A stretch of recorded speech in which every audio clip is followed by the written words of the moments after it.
Hoje vamos mergulhar nas profundezas e descobrir a verdade sobre o que é. Estou ansioso para ver as evidências que revelam a verdadeira identidade da Cidade Santa. Mas também porque vamos mostrar imagens raras e chocantes do que se esconde sob as estruturas do Monte do Templo. E se eu lhe dissesse que o maior segredo de Jerusalém esteve enterrado por mais de 2000 anos e quase ninguém sabia de sua existência? Sob o Monte do Templo, em uma câmara selada, desde o Império Romano, cientistas descobriram algo que deixou até os arqueólogos mais experientes boquiabertos. Fui conferir o que eles encontrariam, e assim como o arqueólogo, não me decepcionei. Jerusalém nunca deixa de surpreender com seus tesouros arqueológicos. Uma bacia de pedra coberta de cinzas com inscrições que descrevem a morada do próprio Deus. Poderia este ser o primeiro templo de Salomão, considerado por muito tempo uma lenda. Durante séculos, os estudiosos o descartaram como mito. Mas o que descobriram não apenas desafia a história, como ameaça reescrevê-la por completo. E quão perto essa descoberta esteve de se perder para sempre, enterrada em caminhões de terra descartada. Resgatados apenas por uma década de trabalho meticuloso, os segredos sob as pedras de Jerusalém são mais do que história. São uma revelação poderosa o suficiente para abalar tudo o que pensávamos saber.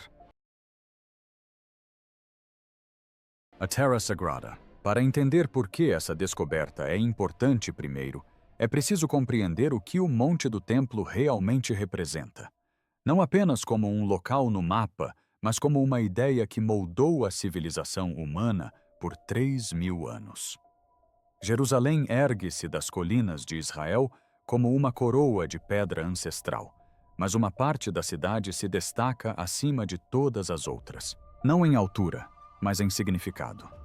O Monte do Templo, 35 acres de planalto calcário situado no coração da cidade antiga. Em hebraico, é chamado de Har Habayit, em árabe, Haram al-Sharif.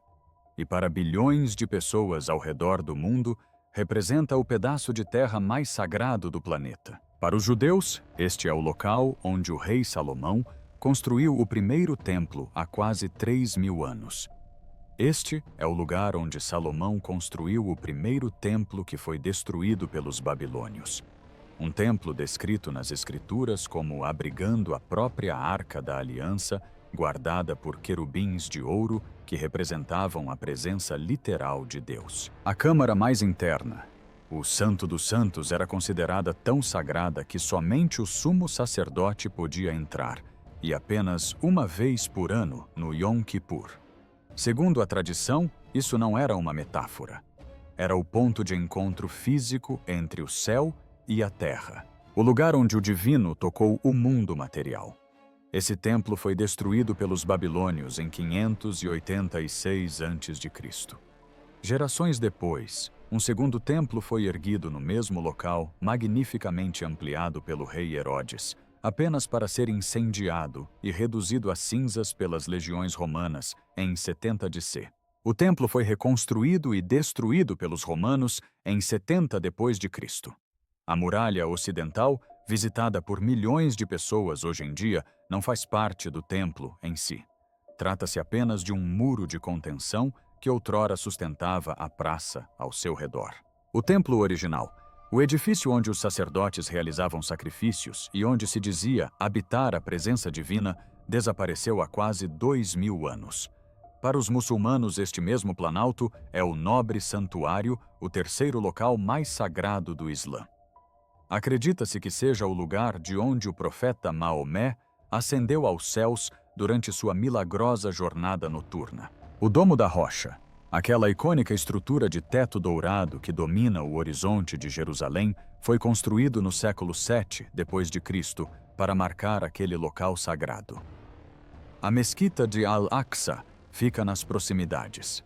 Para os primeiros muçulmanos, este local era, na verdade, a primeira direção de oração antes de Meca. Para os cristãos, o Monte do Templo é sagrado por sua proximidade e profecia.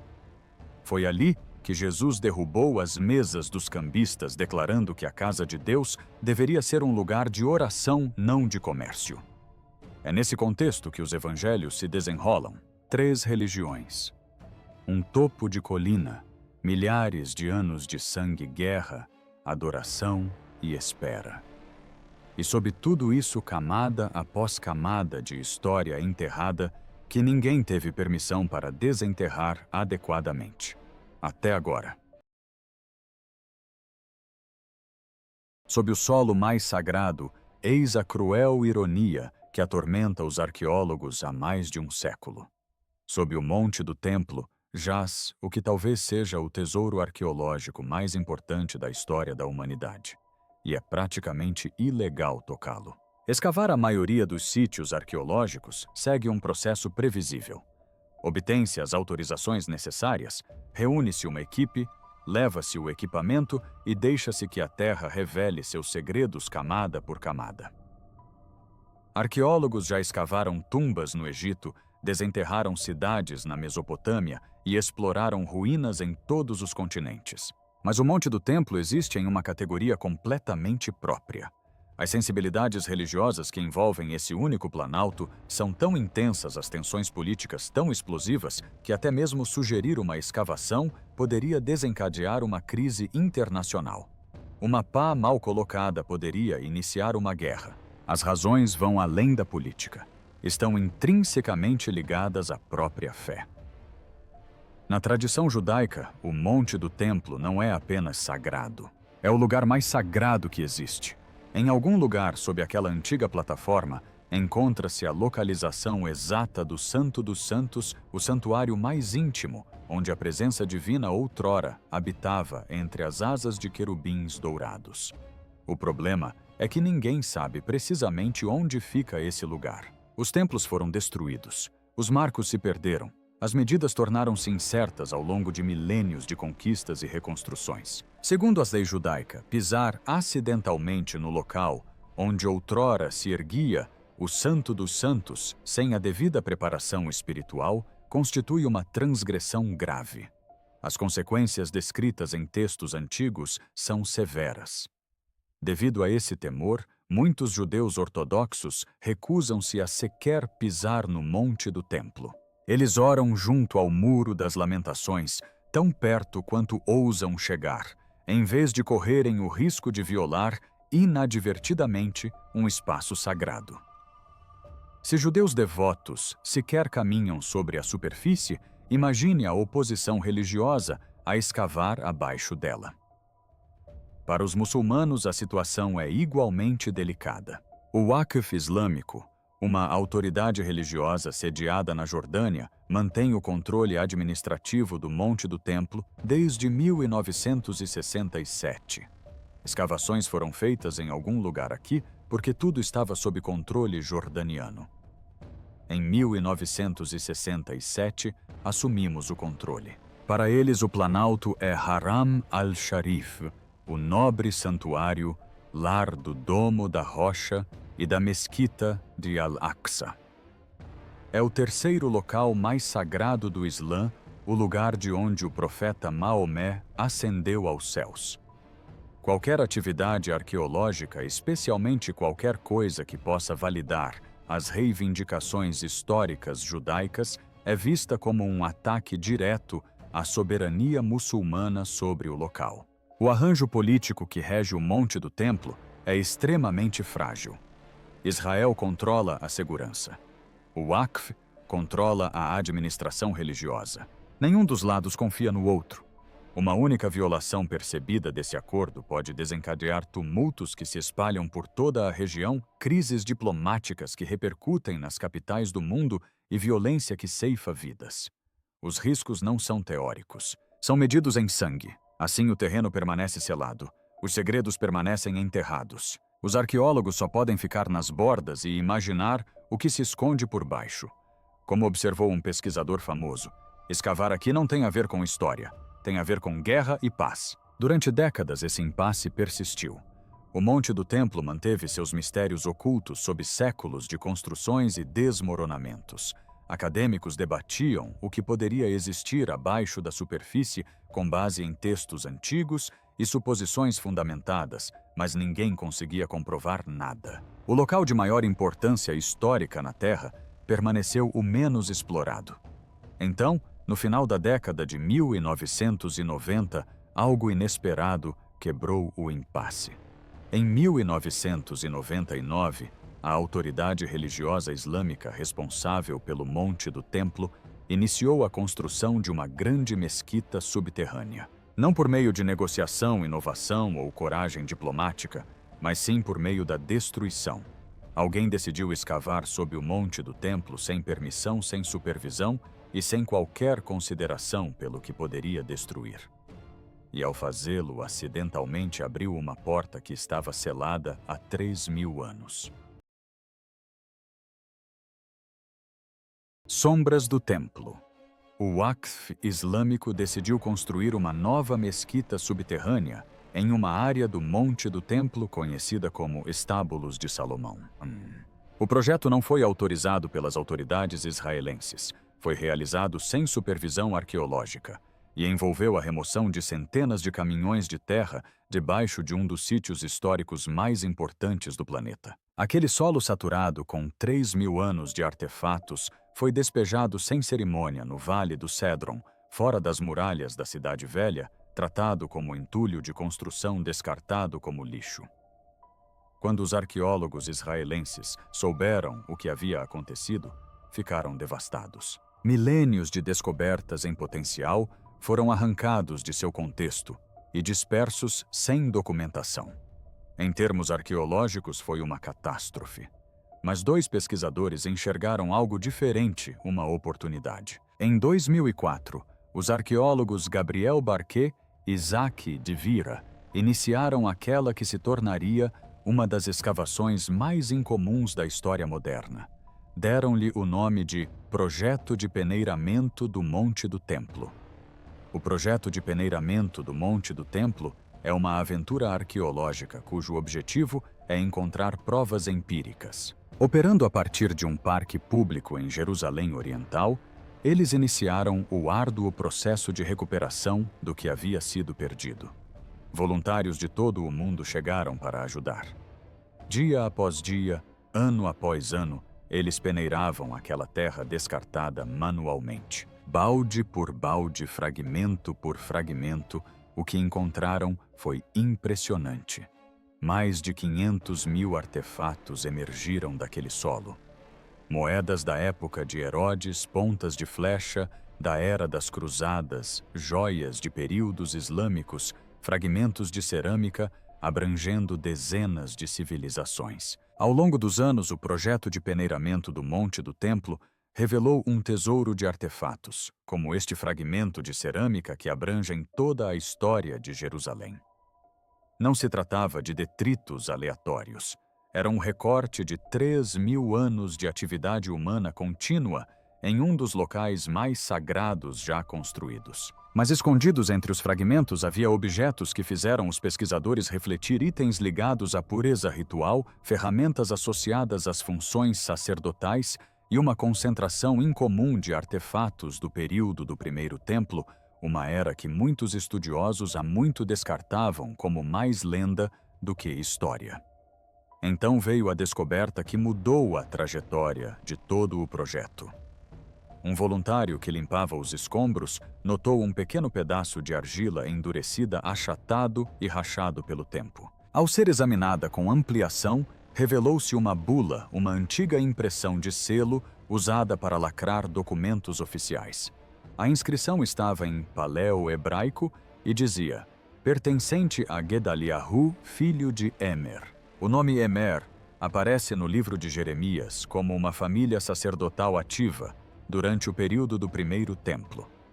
Este pequeno pedaço de argila acabava de confirmar a existência de uma pessoa real mencionada nas Escrituras. Alguém que viveu e trabalhou neste mesmo local há quase 3.000 anos. Seguiram-se mais bulas, nomes e títulos que coincidiam com os relatos bíblicos, símbolos representando menorás portões do templo e vestes sacerdotais. A datação era consistente. A autenticidade foi verificada. Não se tratavam de falsificações. Eram os fragmentos de um sistema administrativo que outrora operara nos pátios do templo. Mas o que realmente surpreendeu os pesquisadores foi o padrão. Esses artefatos do primeiro templo não estavam distribuídos aleatoriamente pelo solo. Eles se concentraram em áreas específicas apontando para seções particulares do monte. Seções que correspondiam a antigas descrições de zonas sagradas. O projeto de triagem havia fornecido as pistas. Agora os cientistas precisavam segui-los até sua origem. As câmaras secretas. Entre 2021 e 2024, uma nova geração de pesquisadores começou a combinar tecnologia de ponta com documentos históricos negligenciados. O foco deles era a extremidade sul do Monte do Templo, perto dos túneis da Muralha Ocidental. Topógrafos britânicos durante os períodos otomano e do Mandato Britânico mapearam estranhos vazios subterrâneos nessa área. Câmaras escadarias, espaços ocos que desafiavam qualquer explicação. Mas durante gerações, esses relatos permaneceram esquecidos em arquivos descartados como incompletos ou não confiáveis. A nova equipe decidiu verificá-los. Como a escavação física sob o Monte do Templo permanecia proibida, eles utilizaram um radar de penetração no solo. A mesma tecnologia que detectou câmaras ocultas dentro da Grande Pirâmide de Gizé. As varreduras revelaram algo notável. Sob a rocha matriz, surgiram bordas retas e formas geométricas, onde a geologia natural deveria ter produzido apenas pedras irregulares. Os vestígios da construção humana permaneceram ocultos por séculos. Quando os pesquisadores sobrepuseram os dados de radar a mapas britânicos desenhados à mão do início do século XX, os contornos coincidiram. Os mesmos corredores, as mesmas escadarias bloqueadas, os mesmos vazios suspeitos. Um século de avanços tecnológicos acabara de confirmar o que os exploradores já suspeitavam há muito tempo. A fase seguinte foi delicada. A escavação nos túneis da Muralha Ocidental, logo fora dos limites do próprio Monte do Templo, era legalmente permitida. Enquanto os trabalhadores removiam cuidadosamente os escombros de uma antiga estrutura herodiana, descobriram uma escadaria parcialmente enterrada, esculpida na pedra calcária. A caverna mergulhou na escuridão. O que encontraram no fundo foi uma antecâmara esquecida. As paredes superiores exibiam entalhes da época bizantina, cruzes desbotadas, nichos, inscrições do século IV ou V depois de Cristo. O local claramente serviu como um dos primeiros centros de culto cristão. Mas ao examinarem o piso, os pesquisadores descobriram algo muito mais antigo sob ele, as pedras da fundação, que eram enormes. Blocos de cantaria finamente talhados empilhados com uma precisão raramente vista após o período do primeiro templo, a alma. A técnica de construção correspondia a exemplos encontrados no Portão de Salomão, em Megido, uma marca da engenharia dos antigos israelitas. Gezard Megiddo e Hazor, ou Hazor. Essas cidades também possuíam o que era conhecido como os Portões de Salomão. Essa capela bizantina havia sido construída diretamente sobre algo que a precedia em séculos. A estratigrafia confirmou isso. A camada inferior era mais antiga que as reformas de Herodes, possivelmente mais antiga que a destruição babilônica. E sua posição escondida sob o monte, em consonância com as descrições bíblicas de zonas sagradas, sugeria um propósito muito específico. Então veio o detalhe que causou arrepios na equipe de pesquisa. Uma escadaria secundária parcialmente desmoronada e repleta de entulho levava ainda mais fundo na rocha. Tinha sido bloqueado deliberadamente, não por um colapso natural ou pela passagem do tempo, mas por mãos humanas. Alguém há muito tempo quisera que essa passagem fosse selada para sempre. Eles haviam ocultado intencionalmente tudo o que estivesse além. A questão não era mais se algo sagrado existia sob o Monte do Templo. A questão era o que havia sido tão importante que os antigos se sentiram compelidos a enterrá-lo. Segredos subterrâneos. Ao mapearem as áreas ao redor dessas câmaras seladas, os pesquisadores descobriram algo que mudou completamente sua compreensão: uma rede de cisternas canais e aquedutos subterrâneos escavados diretamente na rocha. O sistema era vasto, interconectado e projetado com uma sofisticação que desafiava as expectativas para a época. A datação por carbono dos resíduos minerais ao redor dos revestimentos de gesso produziu um resultado que surpreendeu a equipe. Essas instalações hidráulicas não eram romanas, nem herodianas. Eles datavam do período do primeiro templo entre os séculos 8 e 9 a.C. Mas não foi a idade que mais chocou os especialistas. Foi o projeto. O sistema demonstrou um planejamento hidrológico muito à frente de seu tempo. Túneis de alimentação estreitos permitiam que a água da chuva escoasse para os reservatórios de forma a evitar o alagamento. Dutos de transbordamento redirecionavam o excesso de água para câmaras secundárias, prevenindo inundações e mantendo o abastecimento. O projeto de engenharia levou em consideração a pressão, a vazão e a variação sazonal em uma região conhecida por seus verões secos. Não se tratava de infraestrutura primitiva. Era engenharia de ponta. Quando os pesquisadores sobrepuseram mapas da rede de cisternas com descrições textuais antigas, surgiram conexões nunca antes feitas.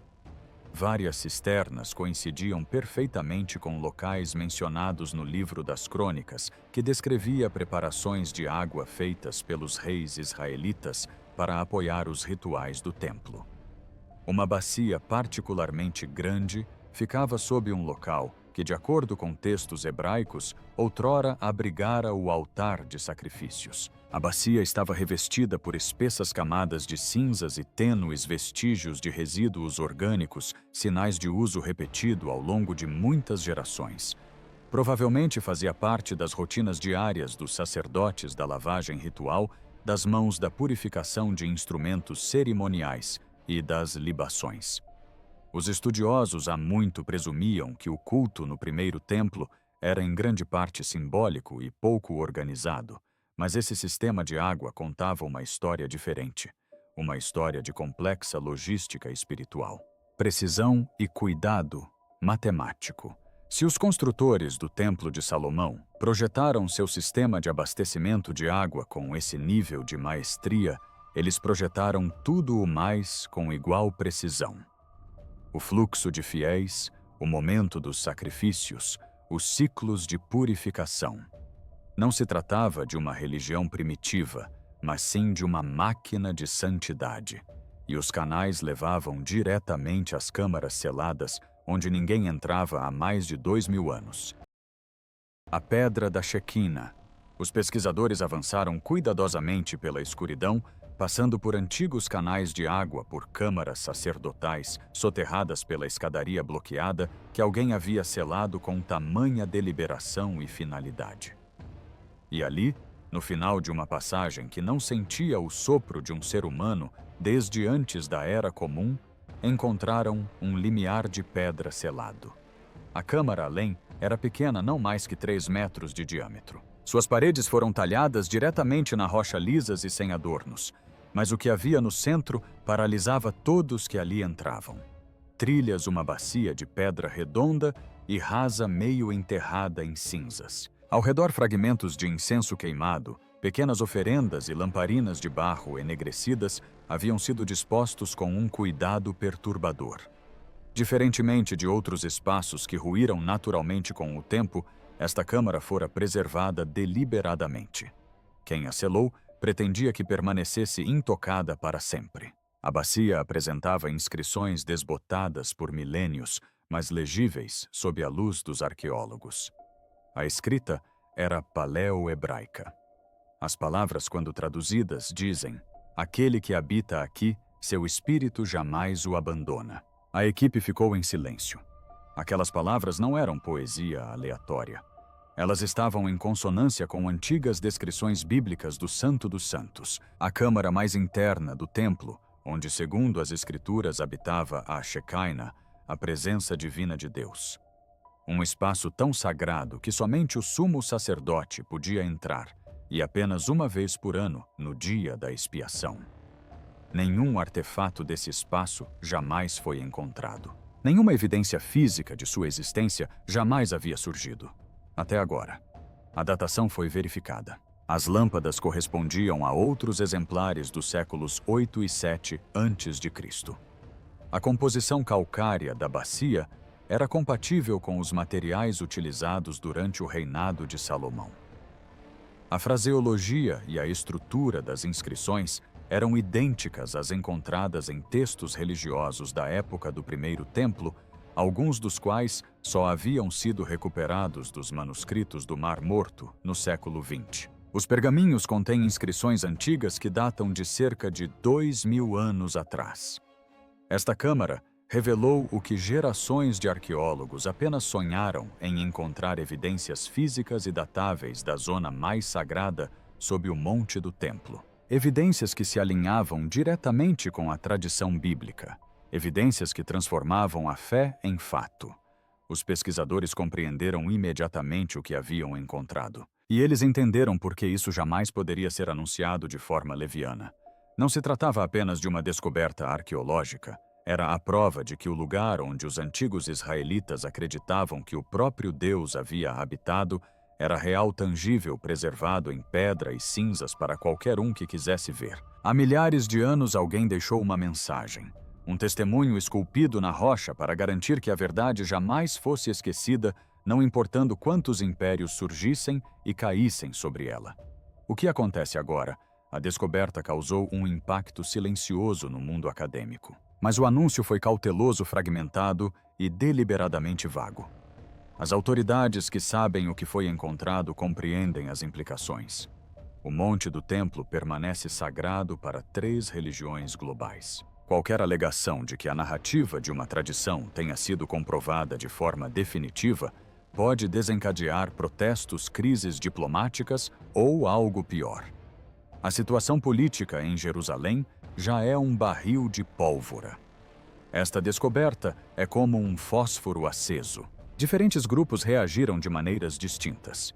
Algumas comunidades cristãs veem a descoberta como o cumprimento de uma profecia, uma confirmação tangível de que os relatos bíblicos não eram exageros, mas sim registros históricos.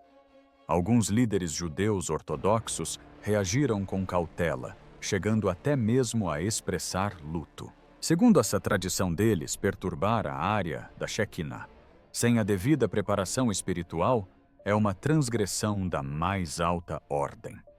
Para eles, essa descoberta não é um triunfo, mas uma transgressão. Enquanto isso, a portas fechadas, a corrida científica já começou. Pesquisadores estão agora buscando acesso à tecnologia de imagem por muons, o método de escaneamento de partículas que detectou vazios ocultos dentro da Grande Pirâmide de Gizé em 2017. A esperança é que, sem perturbar a superfície, eles possam mapear câmaras adicionais que ainda podem estar seladas sob o Monte do Templo. Historiadores e estudiosos bíblicos estão revisitando textos antigos com um novo olhar, reconsiderando descrições de plantas de templos e rituais sacerdotais que antes eram descartadas como simbólicas ou exageradas. Estão sendo discutidas novas fontes de financiamento. Colaborações internacionais estão se formando discretamente. O sítio arqueológico, antes considerado controverso demais para ser estudado, pode agora conter a descoberta religiosa e arqueológica mais valiosa do século. Mas o que surpreendeu muitos especialistas não foi apenas a idade da descoberta, mas o que ela representava sobre o povo que a construiu. Não se tratava de um culto primitivo praticado por antigos supersticiosos. Era engenharia sagrada sofisticada, hidrologia precisa e preservação deliberada.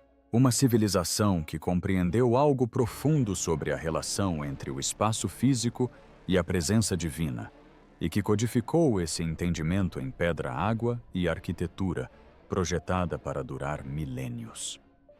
Por milênios, o Monte do Templo guardou seus segredos ocultos sob camadas de pedra, poeira e tempo.